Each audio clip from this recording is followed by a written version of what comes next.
चलिए अब after abnormal behaviour of chlorine अगली चीज जो हम देखेंगे वो कौन सी कि इसकी हैलोजेंस की रिएक्टिविटी टुवर्ड्स ऑक्सीजन। ठीक है, तो अपन कौन सी चीज बोलते हैं इसमें, फ्लोरीन जो होता है यानी ऑक्सीजन के साथ रिएक्शन जरूर करेगा। क्या बनेंगे इसमें कंपाउंड्स O2F2 एंड OF2, यानी एक दो ही कंपाउंड्स बनते हैं जिनको भी हम क्या बोलेंगे, फ्लोराइड्स बोलते हैं, ऑक्साइड्स नहीं बोलते, क्योंकि फ्लोरीन की रिएक्टिविटी क्या होती है, ऑक्सीजन से ज्यादा होती है। ठीक है, तो फ्लोरीन का ऑक्सीजन से कॉम्बिनेशन होकर दो कंपाउंड्स बनते हैं, that is OF2 and O2F2। समझ आ गई बात ये, इनमें से भी स्टेबल सेट कौन सा रहेगा, दैट इज OF2 ही होता है ना, क्योंकि O2F2 में तो कौन सी चीज है, ऑक्सीजन ऑक्सीजन सिंगल बॉन्ड रहेगा, तो क्या रहेगा, that is going to be more unstable. समझ आ गई बात ये, है ना। फिर कौन सी चीज होती है, ये O2F2 और OF2 ये दोनों ही जो होते हैं ये क्या रहेंगे, स्ट्रॉन्ग फ्लोरिनेटिंग एजेंट्स। ठीक है, ये दोनों ही स्ट्रॉन्ग फ्लोरिनेटिंग एजेंट्स होते हैं। ठीक है, O2F2 जो होता है ये क्या करता है, प्लूटोनियम जो कहाँ पर यूज होता है, ये जो अपने न्यूक्लियर पावर प्लांट्स होते हैं इनमें यूज होता है ना, एज अ फ्यूल और रॉ मटेरियल। ठीक है, तो प्लूटोनियम को ऑक्सीडाइज करके ले जाता है किसमें, PuF6 में ले जाता है। ठीक है, तो ये रिएक्शन जो होती है इसका यूज भी वही होता है कि जो स्पेंट न्यूक्लियर फ्यूल है, ठीक है, उसमें से प्लूटोनियम को रिमूव करना है तो वो PuF6 बनाकर रिमूव किया जाता है।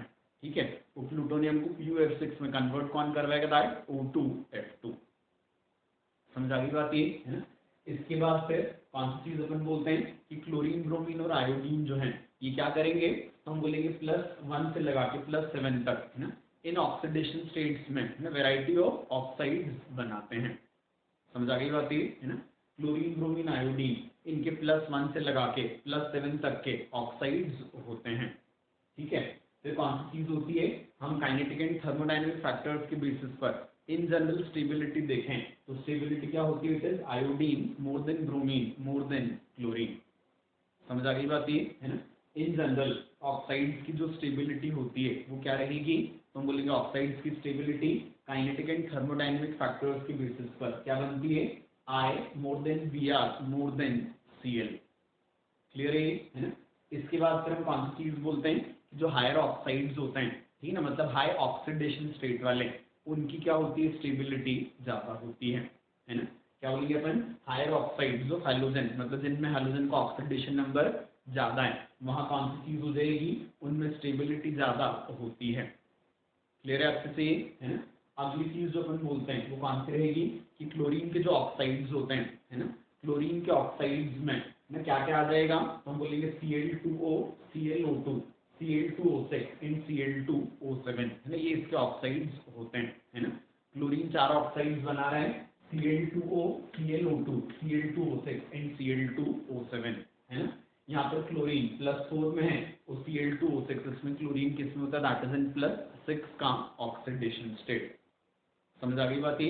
इंटर हैलोजन और ऑक्सी एसिड्स में क्या ही रहेगा, +1 +3 +5 +7, बट यहाँ पर ऑक्सीडेशन स्टेट्स कौन से, +4 भी एंड +6 भी है ना, ये इनके स्ट्रक्चर से निकल के आ जाएंगे इनके ऑक्सीडेशन स्टेट्स। ठीक है, अब कौन सी चीज होती है, क्लोरीन के जो ऑक्साइड्स होते हैं ये ऑक्साइड्स क्या रहेंगे, स्ट्रॉन्ग ऑक्सीडाइजिंग एजेंट्स होते हैं और ये एक्सप्लोजिव भी होते हैं।